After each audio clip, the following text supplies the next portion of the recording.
Bom dia, povo de Deus. Louvado seja o nome do Senhor por sua vida, por sua graça e por sua bondade. É um prazer estar aqui com você mais uma vez, mais um dia da nossa jornada Administração Eficaz, dia número 3. Deixa eu dar uma ajeitadinha aqui no cabelo. Lembrando o seguinte, eu estou devendo a vocês o dia número 2, porque hoje é 8 de agosto, e o dia 7 a gente não teve. Eu estava viajando e acabou não acontecendo, tá bom? Mas em breve eu estarei gravando esse vídeo e compartilhando com vocês, tá bom? Hoje é o dia de número 3, né? O terceiro dia da nossa jornada, e hoje nós vamos estudar o capítulo de número 6. Eu vou lembrar a vocês o seguinte, que o livro Administração Eficaz, ou Conselho sobre Mordomia, é um livro que tem muitos capítulos, muitos capítulos mesmo. Deixa eu ver aqui. Tem 68 capítulos, né? E a nossa jornada é de apenas 40 dias, né? De 40 dias. Então, a gente não vai estudar todos os capítulos, então eu estou sorteando os capítulos que nós vamos estudar. E hoje nós vamos estudar o capítulo 6, pregando sermões práticos, tá bom? Mas eu queria dizer algumas coisas antes de a gente começar, de fato, a nossa jornada de hoje, a nossa leitura. Hoje o capítulo é bem curtinho, vai ser bem rápido, né? O que a gente vai ler, o que a gente vai estudar. Mas eu vou deixar aqui na descrição desse vídeo um link, tá bom? Um link do ServeMe. ServeMe. ServeMe é um aplicativo da igreja, tá bom? É um aplicativo da igreja. É um 7Me, né? ServeMe. E ali, nesse aplicativo, nós temos muitos recursos. Mas muita coisa que não dá para falar agora. Então, eu vou deixar na descrição desse vídeo o link, sim, aí o link para você baixar o aplicativo ServeMe, tá bom? E também vou deixar o link dentro do ServeMe. Eu criei um grupo de oração chamado Administração Eficaz. Então, todos vocês que estão assistindo a nossa jornada e quiser fazer um pedido de oração, eu vou estar orando pelo seu pedido. Então, você acesse o link e o link vai te levar para o grupo de oração. Só que antes você precisa baixar o aplicativo ServeMe, tá certo? Para ter acesso às ferramentas, tá bom? E se você tiver qualquer dúvida, você pode deixar o seu comentário aí do vídeo, e aí a gente vai lendo e vai compartilhando. Se você tiver alguma dificuldade, a gente vai tirando as suas dúvidas, tá bom? Muito bem. Então, vou deixar essas duas descrições. O primeiro link vai ser o link para você baixar o ServeMe, e o segundo para você entrar no grupo de oração. Bom, lá você faz seu pedido de oração e a gente vai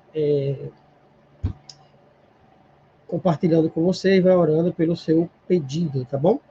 Muito bem. Como eu falei, o tema de hoje é pregando sermões práticos, como você está vendo na telinha aí, tá certo? Então, eu peço a você que nesse momento feche seus olhos, abra seu coração, vamos orar para o estudo desta manhã. Querido Senhor, nós te louvamos por tua graça, por tua bondade e teu amor infinitamente constante. Nesse momento nós vamos estudar mais um capítulo deste livro, que a tua serva Eloate escreveu. Aliás, que ela não escreveu esse livro, na verdade, mas foi compilado com citações que ela escreveu em outros livros, em outras literaturas, artigos e revistas. E o corpo depositário dos escritos dela, orientados por ti, selecionou essas passagens e reuniu todas elas com o tema da mordomia cristã.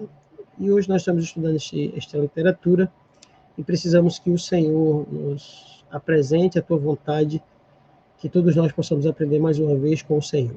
Que a tua graça esteja conosco, nos capacite e nos conduz. Oramos em nome de Jesus. Amém. Muito bem, meus amados, é isso aí. Pregando sermões práticos. Como multiplicar os recursos com sabedoria. Então, capítulo 6 trata de pregando sermões práticos. E o que significa exatamente que ela vai tratar desse assunto? Como muita gente tem dificuldade de dizer assim, pastor, eu não sei pregar. Eu não sei pregar, eu tenho dificuldade de pregar. Como é que eu posso desenvolver um bom sermão? Ela vai falar sobre isso, como pregar sermões práticos. Né? Vamos lá? Então, vamos lá. Então, tá aí. Primeiro ponto. Pregando sermões práticos. Eu queria, antes de entrar no capítulo exatamente, eu queria ler um texto bíblico com vocês aí. Está em Atos, capítulo 20, verso 35. Diz assim: Em tudo tenho mostrado a vocês que, trabalhando assim, é preciso socorrer os necessitados e lembrar das palavras do próprio Jesus. Mais bem-aventurado é dar do que receber. Então, essa passagem, ela apresenta para mim, para você, uma informação muito interessante, que ela tem tudo a ver com a vida cristã. Enquanto o mundo está atrás de acumular riqueza, de acumular bens, de acumular uma série de coisas que não faz muito sentido, a Bíblia vem e diz para nós, mais bem-aventurado, você sabe que a palavra bem-aventurado, essa expressão, significa feliz. Então, mais feliz é dar do que receber.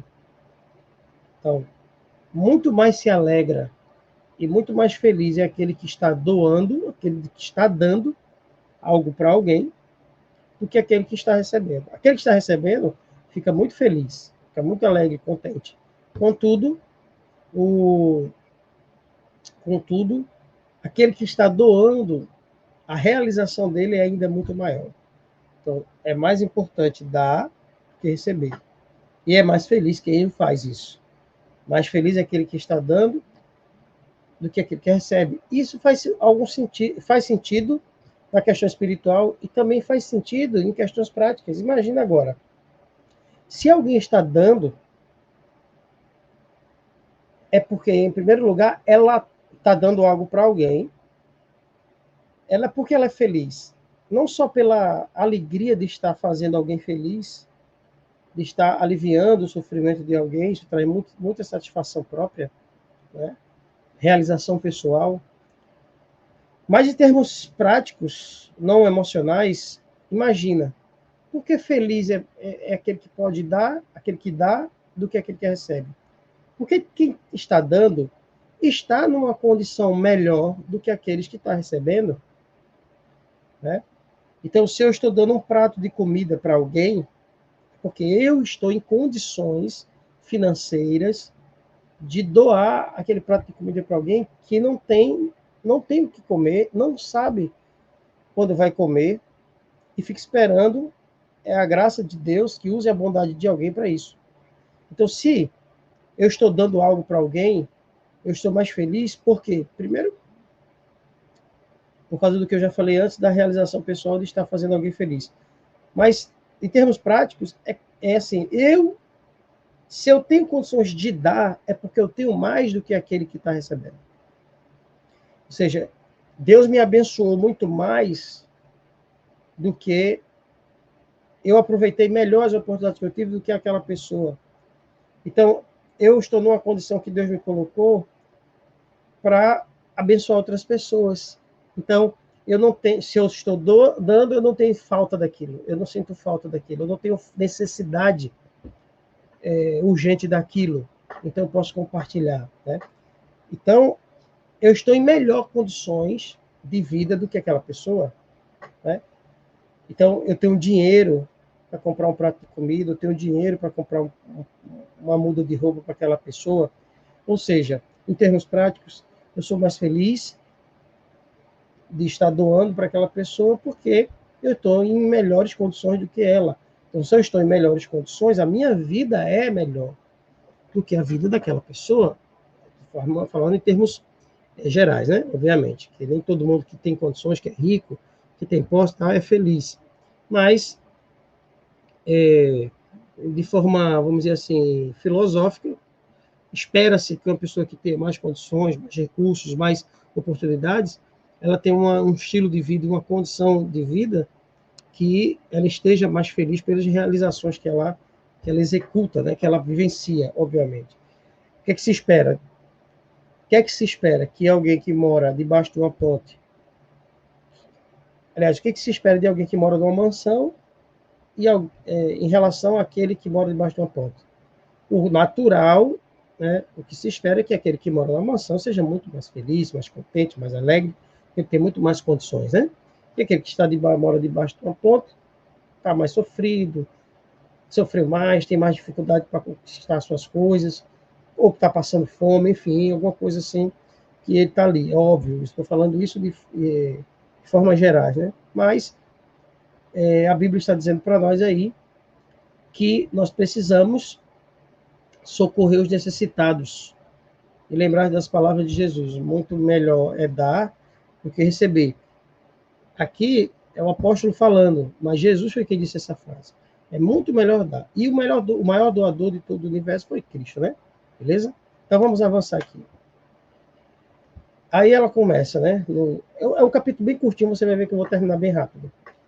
Dar, ela diz, né? Para atender às necessidades dos santos e para o avanço do reino de Deus é pregar sermões práticos, que testificam que os que dão não receberam a graça de Deus em vão.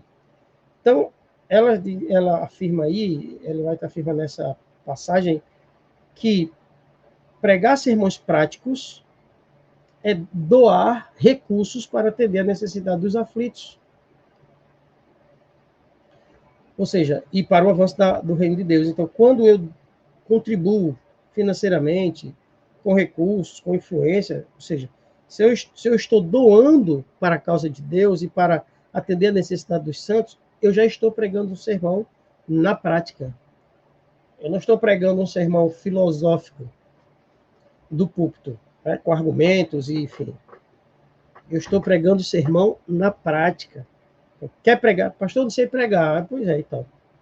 Doe, contribua para atender a necessidade das pessoas, né, dos santos, dos irmãos, e para o avanço da obra.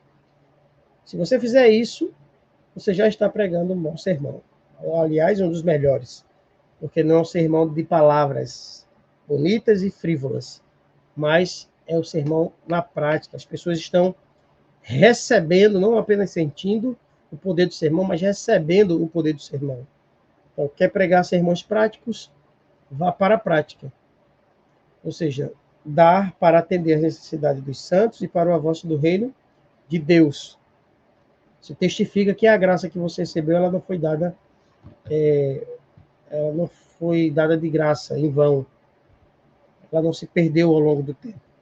Você está vividamente pregando sermões na prática.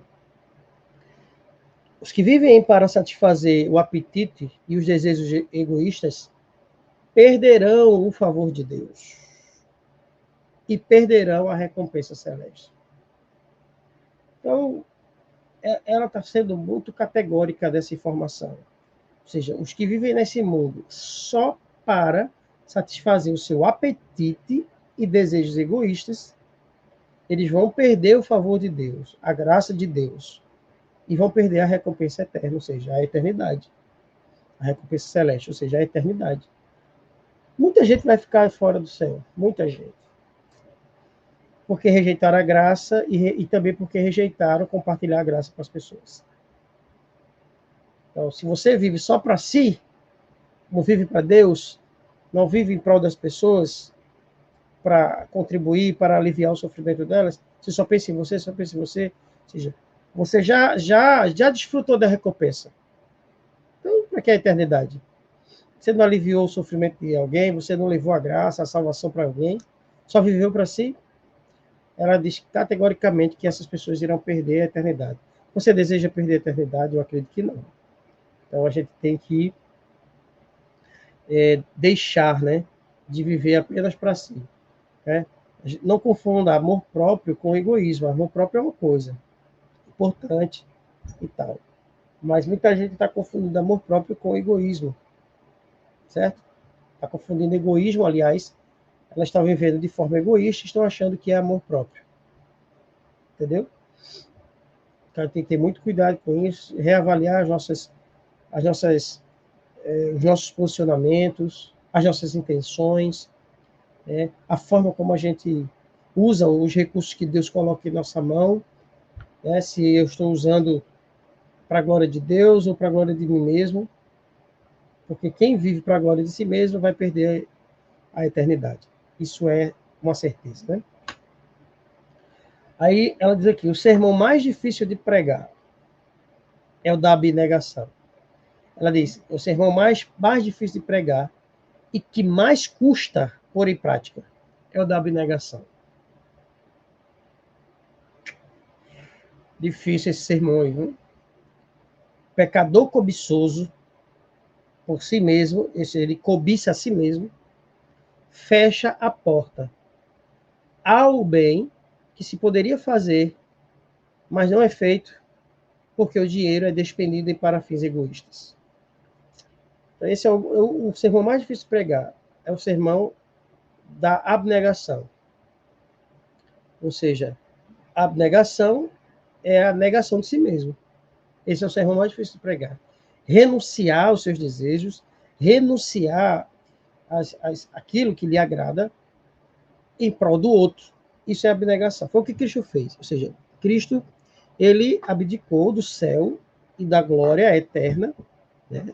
Estava lá, sendo louvado e adorado pelos anjos, e decidiu sair do céu e vir aqui para salvar o ser humano, viver como se rebaixar a natureza humana, né, para salvar. Esse é o nosso exemplo de abnegação.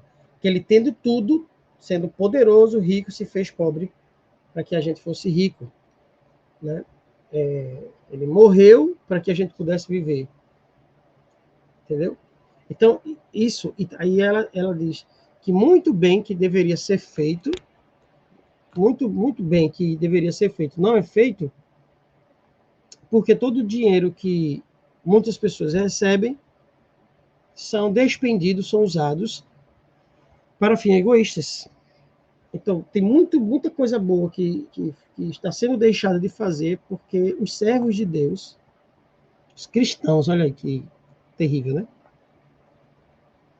Porque os cristãos estão gastando dinheiro naquilo que é frívolo, naquilo que é supérfluo, naquilo que é dispensável, por causa dos seus motivos egoístas, eles estão usando esse dinheiro nessas coisas, e o bem que deveria ser feito em prol da humanidade, dos perdidos, não está sendo feito. Difícil, né?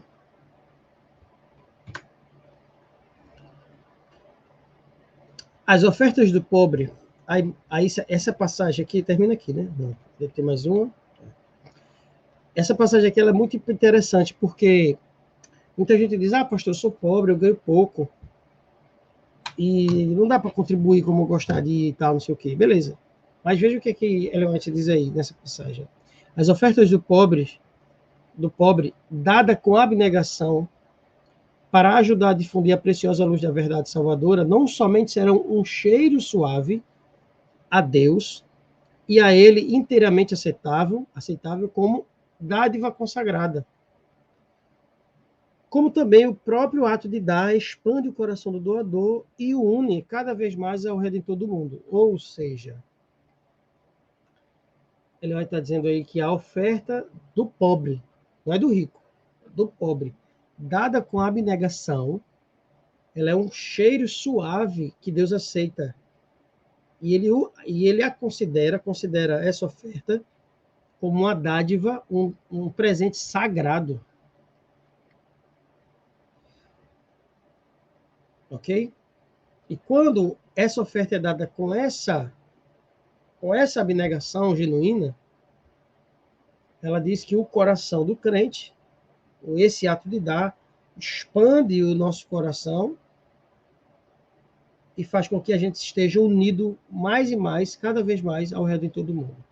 E a gente entra em sintonia com Cristo, cada vez que a gente abnegadamente damos a nossa oferta para que a luz da verdade do Evangelho alcance as pessoas. As menores quantias dadas alegremente pelos que estão em condições limitadas são plenamente aceitáveis a Deus e até de maior valor à sua vista. É a oferta da viúva pobre. Existe uma diferença entre valor das coisas e a precificação dela.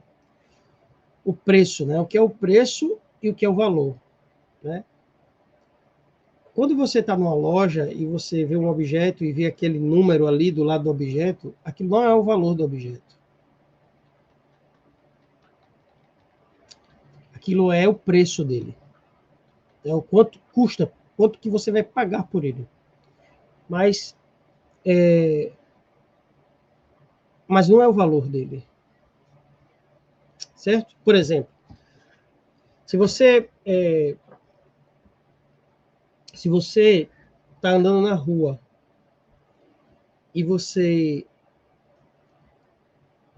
um exemplo, o seu sapato ele quebra, você está andando na rua, está indo para o trabalho e o seu sapato ele descola, por algum motivo descola o solado e você começa a andar com o sapato com a boca aberta. O que você vai sentir no primeiro momento? Você vai sentir vergonha, beleza? Você vai sentir vergonha. Vai tentar andar mais lento para não parecer tanto que o seu sapato está descolado, né? E você vai sentir pura vergonha. Aí você entra numa loja, passa numa loja de sapato e entra. E compra vai lá e vê um sapato e compra. Aí vamos supor que você vê um sapato e o valor do sapato é, sei lá, R$100. Eu sei que não existe sapato de R$100. É difícil, né? Só se tiver uma promoção legal. Aí você vê o sapato de R$100. Então, quando você vê aquele valor, aquele preço ali, aquele número, aquilo é o preço que você vai pagar pelo sapato. Então, é o preço. Só que, embutido desse preço, ou, aliás, não no preço, mas o objeto que você está comprando, que é o sapato, ele tem um valor para você naquele momento. Qual é o valor que está nesse sapato que você vai comprar nessa situação? O preço dele é R$100. Mas, naquele momento, esse sapato vale muito mais do que 100. Sabe por quê? Porque ele vale a sua dignidade. Vale o que ele vale. Qual o valor dele? Vale ele acabar com a sua vergonha. Você não chegar no trabalho constrangido, com vergonha, porque você está com o sapato aberto e não tinha condições de comprar um. Você sente vergonha, senso de indignidade. Então, quando você compra, nessa situação, esse sapato, você pagou R$100, pode ter sido até numa promoção, ou o vendedor deu um descontão para você comprar, você pagou um preço. Só que, normalmente, as coisas têm um valor muito superior do que o preço que você paga. Beleza? Então, às vezes, você tem um trabalho, você trabalha numa firma, e você ganha um mísero salário mínimo que vem descontado de um monte de coisa. O salário mínimo é 1.320, mas você tem desconto do INSS, né, para aposentadoria, tem um monte de coisa, e no final das contas você não recebe menos de 1.000. É uma miséria você viver com salário de menos de R$1.000. Mas se você só tem esse emprego tem um valor para você muito maior do que o preço que você recebe, do que o salário que você recebe. Ou seja, você vai. Por isso que muita gente fica preso em empregos, eu chamo de subemprego, né? Que um emprego que você recebe um salário mínimo e ainda vem descontado de um tanto de coisa, não é um salário digno para ninguém. Não é um salário digno, ou seja, o valor é a dignidade. O valor do emprego é a dignidade. Eu estou trabalhando. Eu saio da minha casa todo dia, vou trabalhar, volto para trazer o pão de cada dia para minha casa. Ou seja, é a dignidade que está aí em jogo. É o valor. O valor, a dignidade, ela é maior do que o salário que você recebe. Você está sendo humilhado, está sendo maltratado, está sendo escravizado, beleza. Mas você suporta porque é digno ter um trabalho. Então, ainda que você ganhe pouco, o preço ele é muito inferior ao valor. É isso que essa citação está dizendo. Ou seja, a menor quantia, ou seja, a oferta é pequena, mas quando ela é dada por pessoas que vivem em condições limitadas e essa pessoa faz de forma alegre, feliz, com aquele senso, é pouco, mas eu estou fielmente contribuindo para o avanço do reino de Deus. Primeiro, elas são plenamente aceitáveis a Deus, como ele vai estar dizendo aí, e ela tem maior valor do que aquelas ofertas dos ricos, como ela diz, do que as ofertas dos ricos, que podem dar seus milhares, ó, o valor, a quantia é alta, a precificação é alta, sem, contudo, exercerem a abnegação ou sentirem falta, ou seja, eles dão do que sobram. Né? É porque é rico, ele é rico. Mas se você pegar a riqueza dele em relação ao que ele está dando, e ainda mais sem nenhum espírito de abnegação, não tem valor para Deus. A quantia é alta, vai ajudar? Vai, obviamente, que tudo nessa terra se compra com dinheiro.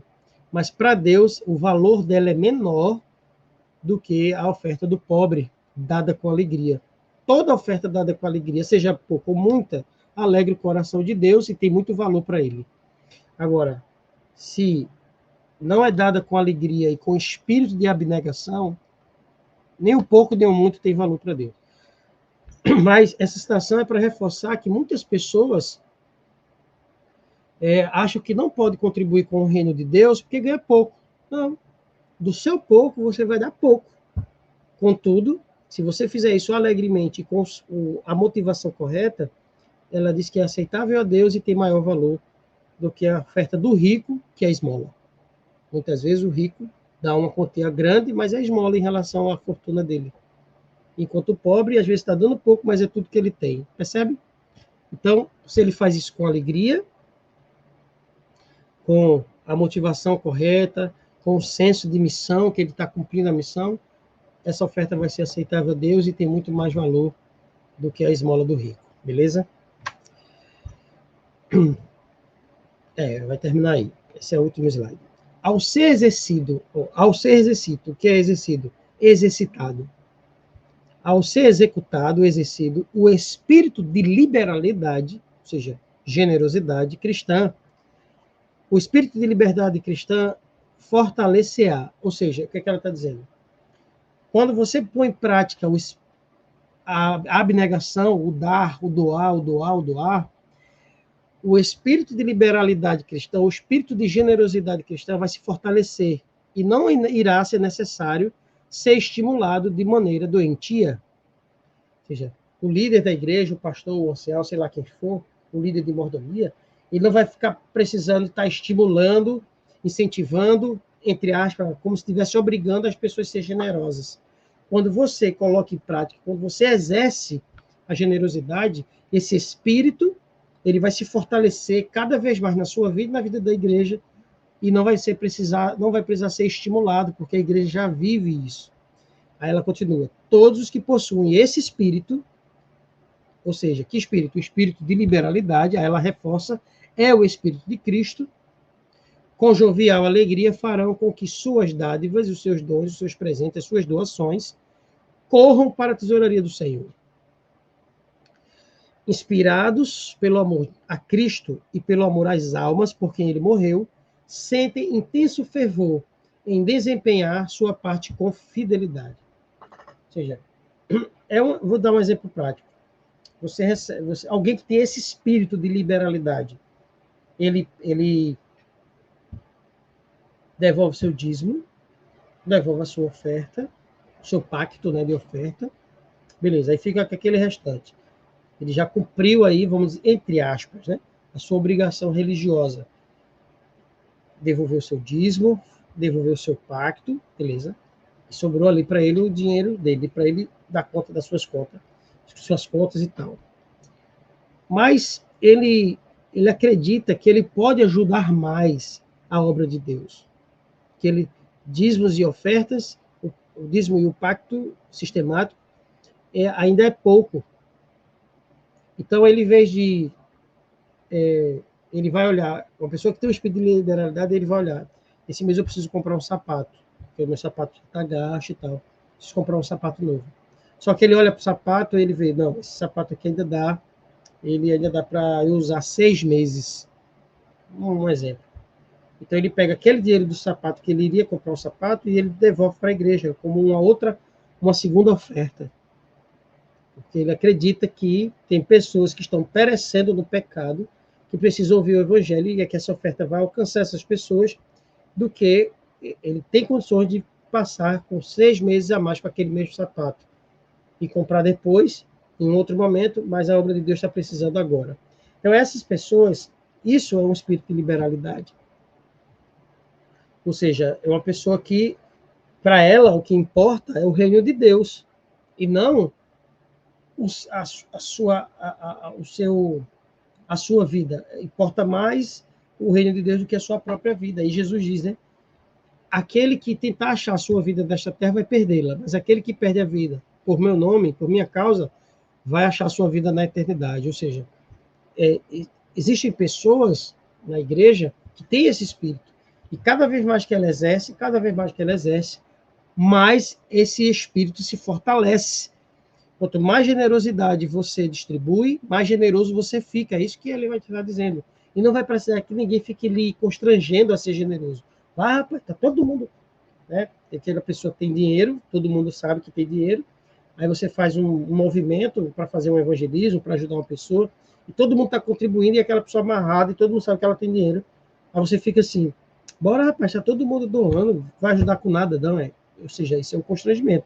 Essa pessoa, às vezes, é tão constrangida que ela doa, mas aí ela não doa de coração, ela está doando porque está sendo constrangida a fazer. Você percebe?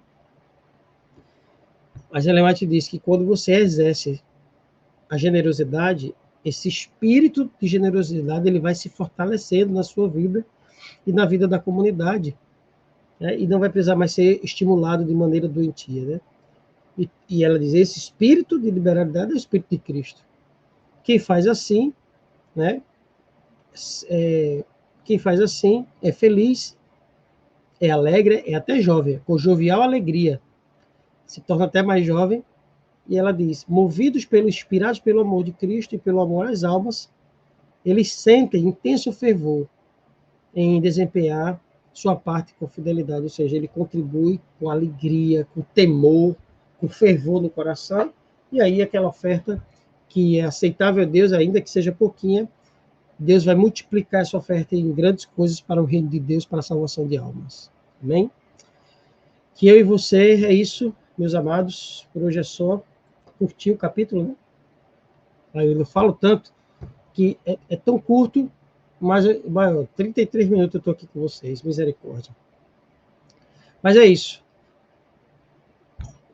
O tema do capítulo de hoje foi sermões práticos. Qual é o sermão prático? O sermão prático é o sermão da generosidade. Aquele que doa para atender a necessidade. A passagem é essa aqui, ó.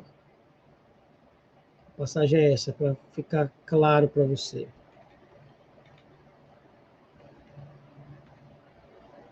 Cadê? Aqui. Esse é vamos dizer assim, é o texto do capítulo central. Dar, contribuir para atender às necessidades dos santos e para o avanço do evangelho, do reino de Deus, é pregar sermões práticos. Então, o título do sermão, aliás, o título do capítulo de hoje foi esse. Pregando sermões. Como é que eu prego sermões práticos, pastor? Meu amigo, contribui com os teus dons, talentos e recursos financeiros para aqueles que necessitam e para o avanço da verdade, para o avanço do reino. Se você fizer isso, você está pregando um sermão na prática. Vamos orar? Que você e eu possamos ser generosos, possamos ser liberais, que todo o recurso que Deus coloque em nossas mãos, que ele seja investido na causa de Deus para o alívio dos necessitados e para, vamos dizer assim, a expansão da pregação do Evangelho e do Reino de Deus. Se você deseja, se una a mim em oração para a glória de Deus. Obrigado, Senhor, por tua bondade e graça. Que o teu poder, a tua misericórdia esteja conosco e que o espírito da liberalidade cristã, que o espírito da generosidade, porque este é o espírito de Cristo, ele seja implantado em nosso coração e vivido por todos nós e por tua igreja.